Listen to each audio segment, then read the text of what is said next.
In a world that's rapidly changing, and because of AI and all the technologies we have and the dynamism in the world, so many things are changing, and they're changing so rapidly.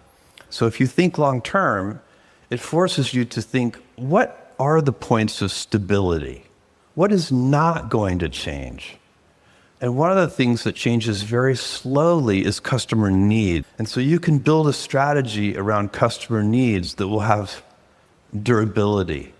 It will be durable in time. So an example, Amazon is that customers like fast deliveries.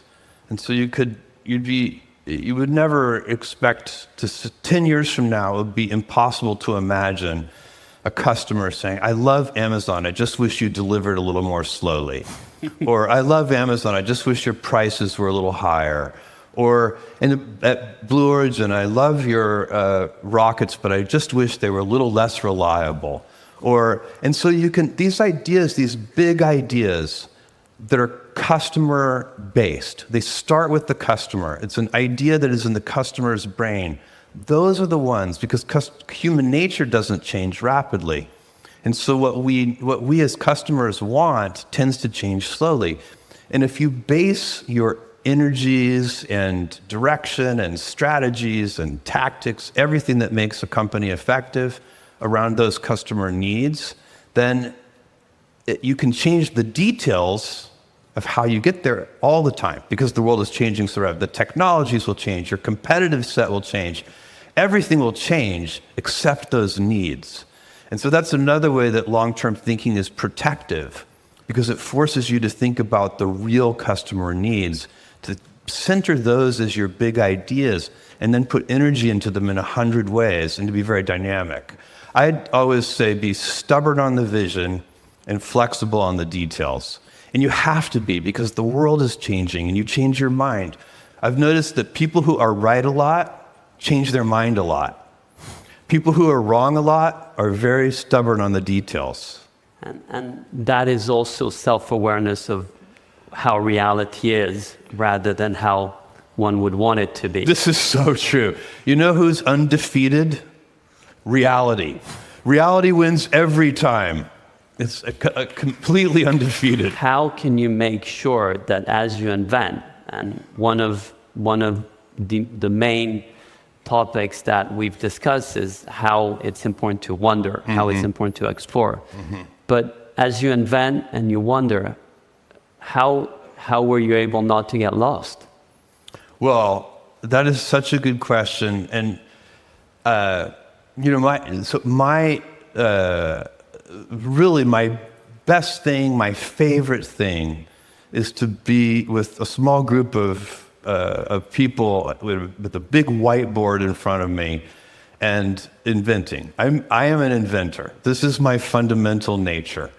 And I remember one time we had an executive at Amazon for many, many years, a guy named Jeff Wilke, who was instrumental in the success of the company. We've been gifted with a large number of fantastic executives, including Diego Piacentini, who I think might be in the audience somewhere. And thank you, Diego. Diego's contributions to Amazon are legendary. And to Vento too. So thank you, Diego. And so one day in the early days, because I literally put me in front of a whiteboard and I can come up with 100 ideas in half an hour. And early in Amazon's history, Jeff Wilke came to me one day. He worked for Amazon for a quarter of a century, but this is when he probably knew me only for a year.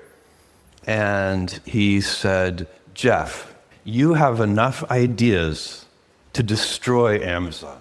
And this was such a shocking idea for me. As a founder, I had the great luxury of always being able to hire my tutors. They would hire these experienced senior executives, brilliant people like Diego and Jeff Wilke, and there were several others too. And I would listen to them, and they would teach me.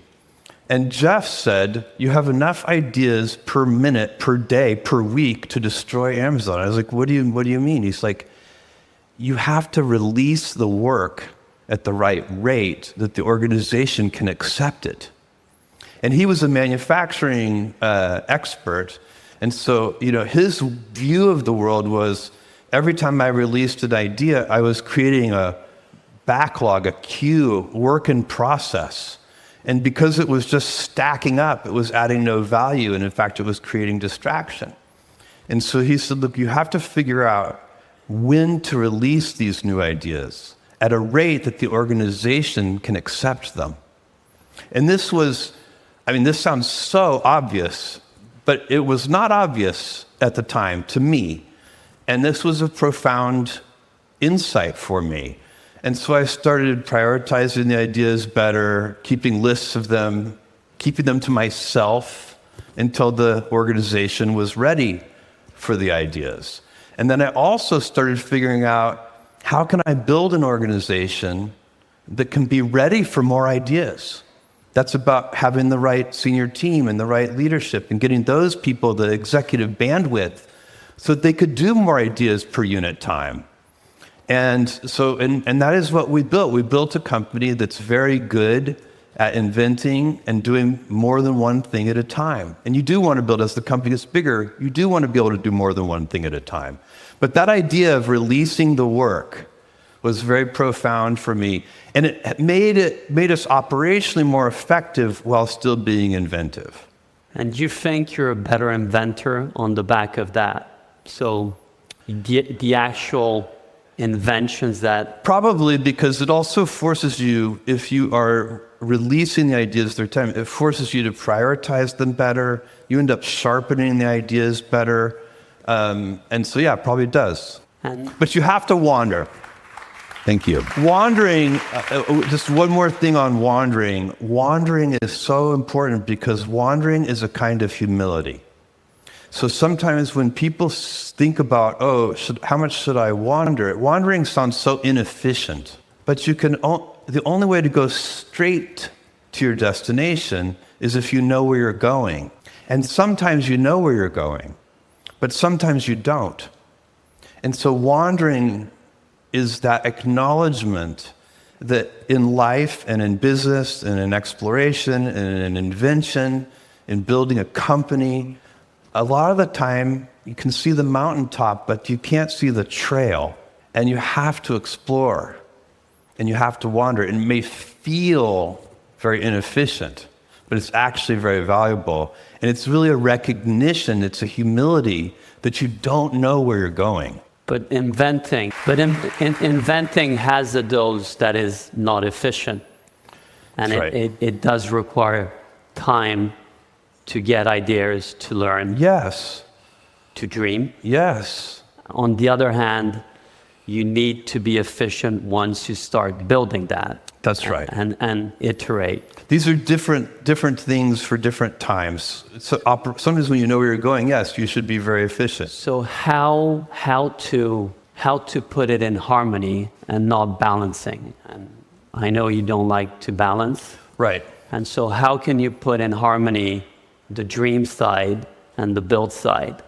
And by the way, just to fill that out a little, I don't love the word balance because it implies a trade-off. Like I've often had people ask me, how do you deal with work-life balance? And I'll say, I like work-life harmony because if you're happy at home, you'll be better at work. If you're better at work, you'll be better at home. These things go together. No trade-off. It's not a strict trade-off. And and it's true, I think, for exploration, but also determined execution. You just need to do both, and they actually do feed each other. It's the things that come out of the execution give you new data and new ideas about what the next step should be in your exploration.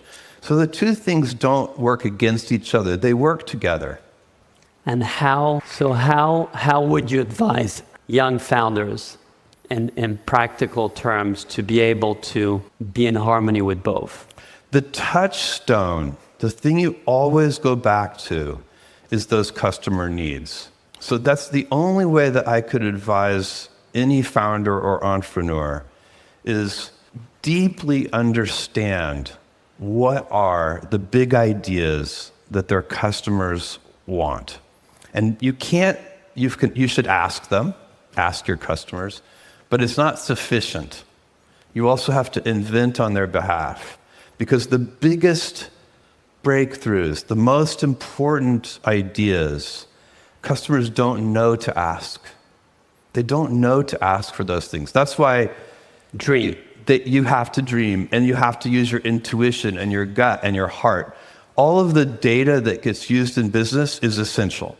If you're in business and you're not looking at your data, trust me, your competitors are going to beat you. But if you're only looking at your data, you also will not win, or at least not win big.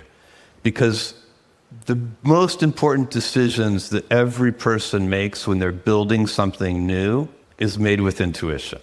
You cannot prove it, but you have an instinct and a hunch. And then you'll pay attention. If that turns out to be wrong, it won't be a big deal. You'll correct. How do you feel about this moment? And what do your instinct, taking us back 25 years ago, can help us detect? Because my instinct are of caution. Mm-hmm. Well, okay, so take you back in time. In the year 2000, when the internet bubble burst, Amazon's stock, in a very short period of time, went from $113 a share to $6 a share. And by the way, it's split many times since then. I don't know, 20 for 1 or maybe even more. I don't have the number. But so these prices have nothing to do with today's stock prices. But to go from 113 to 6 in a short period of time was very concerning. And shareholders were upset, employees were nervous. We had all of our employee base, their parents were all calling our employees and saying, "Are you okay?" You know, this was the environment of great nervousness. But I looked at the numbers in the business, and every month, as the stock price went from 113 to 6, a number of customers went up every month. Our gross profits went up every month. Our operating expense, we were still in a loss position, but our losses as a percentage of sales went down every month. Every single business metric, new customers, customer repeat purchases, everything that we were monitoring through that entire period kept getting better. And so that's one observation about bubbles in general. The fundamentals can be disconnected, the fundamentals of the business. And of course, as entrepreneurs, you're focused on the fundamentals of the business. The stock price is an output, an ultimate output that you actually have very little control over. Benjamin Graham, the great investor, is famous for saying, in the short term, the stock market is a voting machine. In the long term, it's a weighing machine. And so as founders and entrepreneurs and business people, our job is to build a heavy company. We want to build a company that when it is weighed, it is a very heavy company. We do not want to focus on the stock price. And so that is, that will be misleading because it can be disconnected from the fundamentals. And when bubbles happen, so that's one thing that happens. The second thing that happens when people get very excited, as they are today about artificial intelligence, for example, is every experiment gets funded. Every company gets funded. The good ideas and the bad ideas.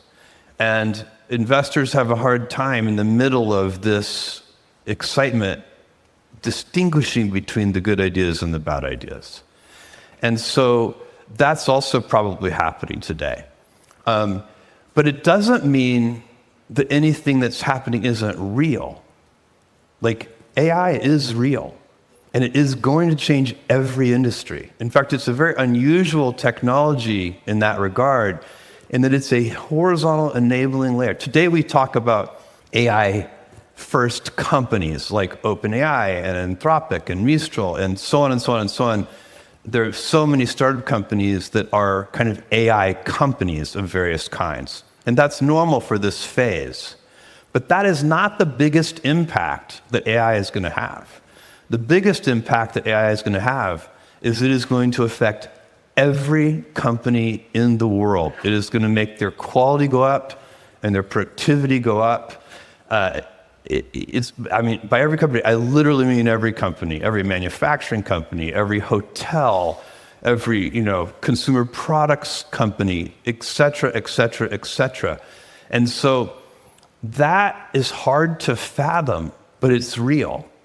There is no doubt, we don't know how long it will take exactly, we don't know how quickly that transition will occur, and it'll probably occur at different rates in different industries, but that is very real. Now, what the stock market does, which is when we think of bubbles, we think of valuations and market caps and things like this, and how many billions of dollars are being invested in these 6 people at a $20 billion valuation, even though they just started yesterday, right? That's very unusual behavior.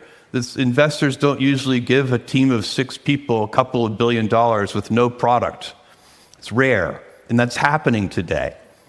But the great thing about industrial bubbles, this is a kind of industrial bubble, as opposed to financial bubbles, and I'll tell you what I mean by that. If you go back, like the 90s had a biotech bubble, and there were a bunch of pharma startup companies that were designing drugs and using new techniques, and the world got very excited. The investment world got very excited. As a group, they all lost money, but we did get a couple of life-saving drugs. A bubble like a banking bubble, the crisis in the banking system, that's just bad. That's like 2008.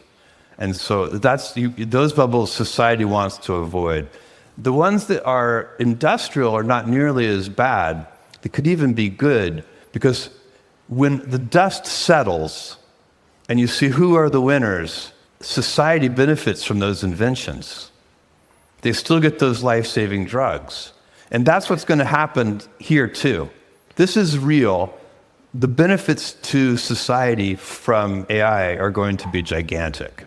And if we go back 25 years ago, when the internet was in that bubblish moment, no one would have predicted a lot of the industrial benefits of that industrial bubble. And the fiber, huge investment that were put in infrastructure. It's a perfect example. That all of that fiber optic cable that got laid, and by the way, the companies who laid all that cable went out of business.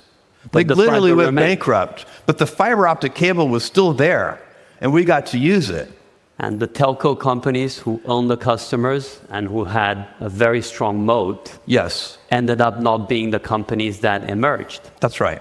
And a lot of the infrastructure that was laid for e-commerce ended up actually working. Yes. And in some ways, what is really important in the moment we're living now is, on one side, to be extremely optimistic that the societal and beneficial consequences of AI, like we had with internet 25 years ago, are real and there to stay. 100%. And by the way, it's not even just AI. We are all gifted, everybody in this room, we're gifted to live in a moment of time when there are multiple golden ages going on. So space travel is in the middle of a golden age. AI is several different things, by the way, middle of a golden age. Robotics, middle of a golden age. It's extraordinary. There's never been a better time to be excited about the future. And as I said earlier, thank you, this rapid rate of change is fantastic for entrepreneurs. And I think what's really important of what we just discussed is, on one side, to decorrelate the bubbles and their bursting consequences that might or might not happen from the actual reality. Exactly. And that if you look at AI, similarly to the internet or similarly to electricity, it's going to be broadly diffused. Correct. And it will go everywhere, and everyone, from us as people to companies, will be using it and benefiting from it. That's right. And so we need to just be extremely open in being able to adopt it, and not necessarily think like back in the days that electricity was only going to be applied for light bulbs, or electricity was only going to be applied for a fridge. Civilizational abundance comes from our inventions. So 10,000 years ago, or whenever it was, somebody invented the plow, and we all got richer. And that's what happens. One step at a time, we build tools, and the tools increase. I'm talking about all of civilization. These tools increase our abundance. And that pattern will continue, and AI is a gigantic part of that. Space travel is going to be a big part of that. There are I don't see how anybody can be discouraged who is alive right now. Can you tell us a little bit about how the world looks like 10, 50 years from now? Well, so I am working very hard on Blue Origin. I'm working very hard on AI. I'm the least retired person in the world, and I will never retire because work is too much fun. It will never happen. And Lauren you're for it. She knows it makes me happy. And so look, Blue Origin, we're at the end of this month, or maybe the first week in November, we're going to launch our New Glenn vehicle, and we're sending NASA's Escapade satellite into orbit around Mars. So that's about to happen. We are building a lunar lander that is going to land on the moon here in just a few years, and also very exciting. It's hydrogen powered. We developed being 20 degree Kelvin, very, very cold, 20 degrees above absolute zero, 20 degree Kelvin electric powered, solar powered cryocoolers, so that we can keep liquid hydrogen liquid and have it be a storable propellant in space. This is very hard to do. We already have made amazing progress on it because hydrogen is the highest performing fuel for rocketry, for space travel, but it has this problem that it has to be kept so cold that historically it hasn't been able to be used on deep space missions because it just boils away. So we're solving that problem, making hydrogen a storable fuel. We are doing R&D into how to build solar cells from lunar regolith on the surface of the moon.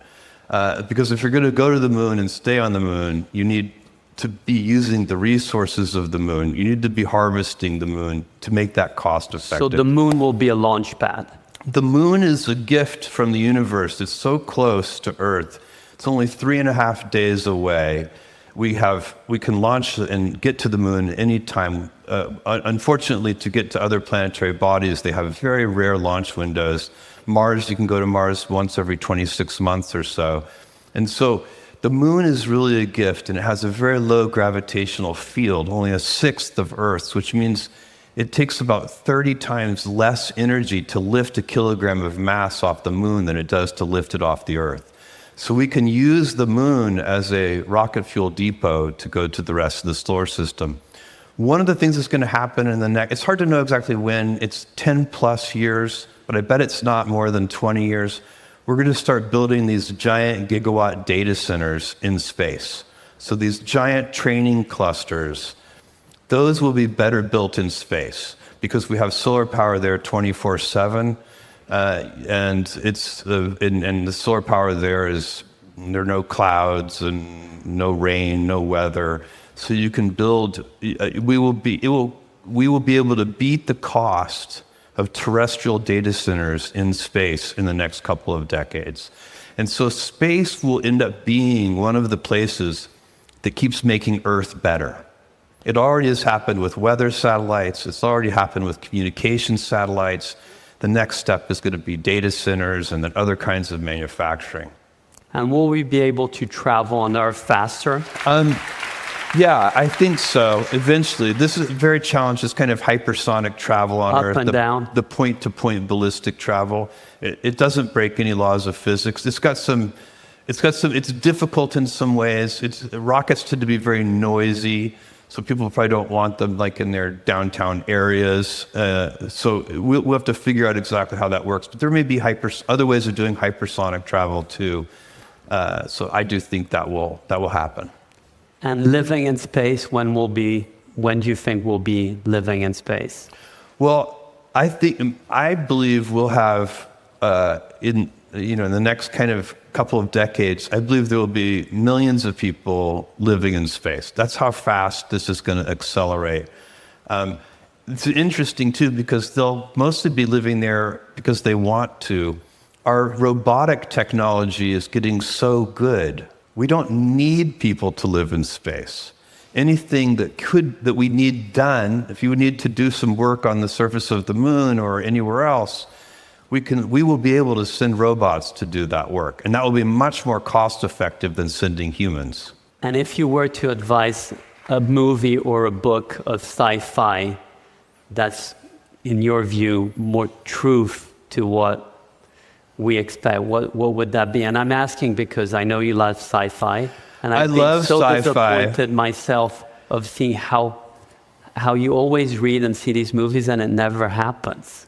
I've read so much science fiction, just starting in that little town in South Texas where I spent my summers with my grandfather. Someone had donated his science fiction collection to the local library, which is this town of only 3,000 people. And over the course of a few summers, I read my way through that, all the classics, Asimov and Heinlein and so on.